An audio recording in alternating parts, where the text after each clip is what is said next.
Cousin Kyle, where was my favorite place to play? That is an impossible question, cousin. We had so many awesome audiences. I cannot sit here and just start calling out cities because you know who you are. All you people out there, anytime I spoke the truth on that damn stage, man, especially when I'm praising an audience. Oh, you know who you are, man.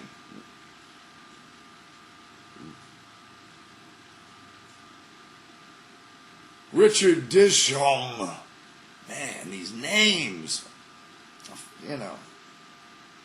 What song makes the hair on the back of my neck stand up or gives me goosebumps? What song? Great question.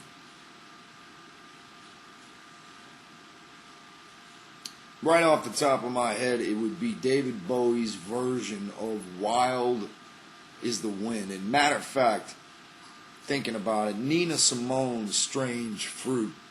Insane.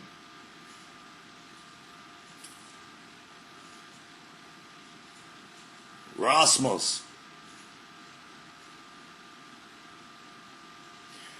Since I like boxing, what kind of workout exercises do I do?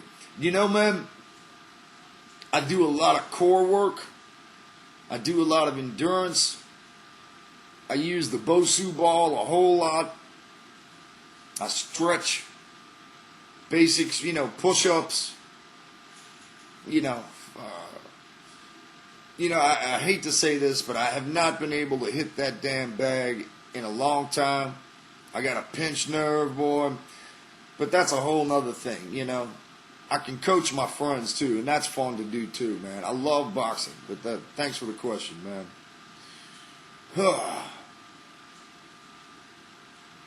Holly Foster Dow.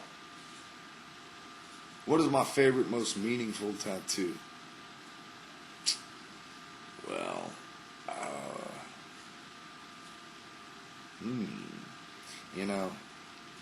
when in doubt, always go with the first.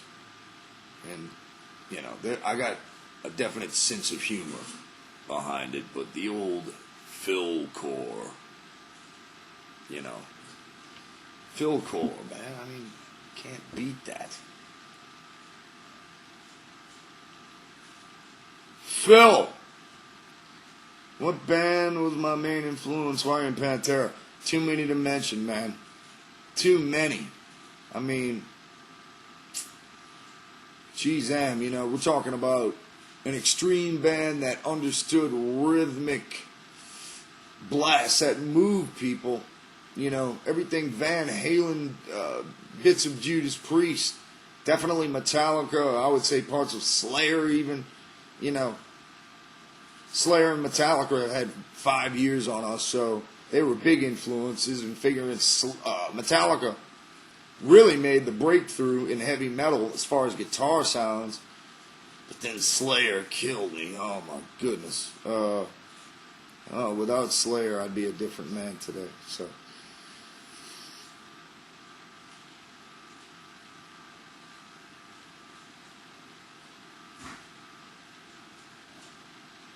Crescendo. If I was 18 years old now, would I still try to make it in the music industry? I salute you. Well, I salute you too, my brother. Of course. It's not making it. Making it is all here. When Pantera, Far Beyond Driven went number one, I can't, I'm the type of person where it was like overwhelming, but still, I never expected it. That's not why I got into music. So it was like I was a little underwhelmed at the same time. Not to take away from the accomplishment or be so, I don't know how to put it. Don't take it the wrong way. It's a great honor, but I think making it is all a state of mind. Just play music for the love of music, man, And if you can make a living doing it, more ups to you. I just think, put in the work. Put in the work it takes, Whether it be in the practice room, studio, but definitely on that stage, man. I would suggest any band, get your ass out there and get on that fucking stage. Derek Walburn. Philip. I cannot wait to read this autobiography I'm writing here. What do I hope to accomplish with this book? Is it a cautionary tale? What do you think the world needs to hear? The story of Philip Anselmo. I'd have to say yes, it's a cautionary tale. It's a journey. It's an interesting journey. I would have to say there's several stories that, nobody really has heard before that will help maybe mold things, and you'll understand me better. Because, when you write a book, self-examination becomes part of the process. And you get to understand who you are. You see every flaw and you understand why. So, it's fun getting old, y'all. Just get ready. You start learning things, man. But, either way, self-examination also leaves you in doubt as to what you thought you once knew. So, as far as this book goes, I can't give away too much, but it will be it won't be your average rock and roll autobiography, I promise that. Nikki Novellino is on my first concert. I know I saw many local bands play on the big lights and stuff. I saw Kiss in 6th grade because, believe me, this is just by chance, but a good friend of the family, still a great friend of mine now to this day, Jared Snyder. This cat was tour managing Kiss at the time. Got us in. They played Biloxi, Mississippi.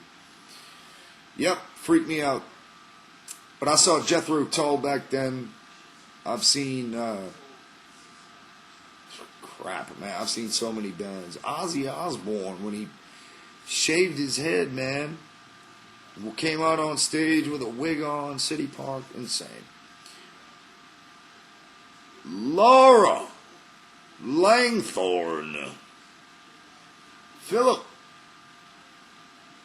Do I plan on visiting the UK anytime soon? Specifically England. You just missed us when we played. It's not in the plans, sweets. But, I'll be coming back, for God's sake. Down will be coming back. Somebody will be coming back, Somebody will be coming back. We'll see. Yes, I'll be back. Derek Walborn. I already hit you, man. Sorry. You're already up there. I answered your question, Derek, but I called you out twice. Angel Diaz. I've already hit your question too, Jack. Somebody give me something. I need something to drink. We're here. World champs. You're looking good. We're going to knock off San Fran. Watch. What you got for me, yo? Thank you, Amanda. Thank you. Thank you, sweets. Thanks for saying that. I'm a good-looking man. Ha! Thank goodness for this big, dark shadow on my face. Aaron Johnson. Was it true that me and Tony Iommi were in the talks to make a full-blown album after Recording Time Is Mine for Tony's solo record?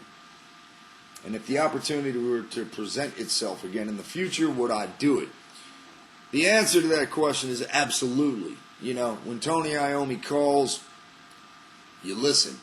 But Fact is, when I went and jammed with Iomi to make that record, in 3 days we wrote 3 songs. We threw it together. I got to play bass on the track. It was great. It was fun, and I there's 2 songs that I've got that no one has heard. Well, not the mass public. You haven't heard it yet. Or, maybe I shouldn't have said that. Tony will get mad. But, if I ever run into you and I happen to have my iTunes or something, man, I'll let you hear a snippet. But yeah, they're badass songs. Trevor Kello. Hello, Kello. How's the new Down record coming along? Slow. But it's coming, man. We got together, and I've said this in the press, but we have at least 2 skeletons, like what I would call skeletons of songs, really raw, but there's 2 of them, and that's the good news. So we'll be back together soon, writing something, I think Kirk's drying out for a while, and I really, really commend him on that one. I understand the whole process, Jack, believe me.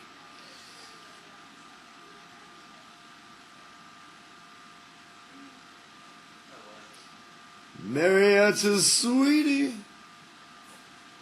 Was it fun to dive into the Cowboys From Hell material again? Or did it also have sad or sentimental side to it? Actually it was fun. Really, really fun. When you think back to the late 80s and that whole period of life and that time,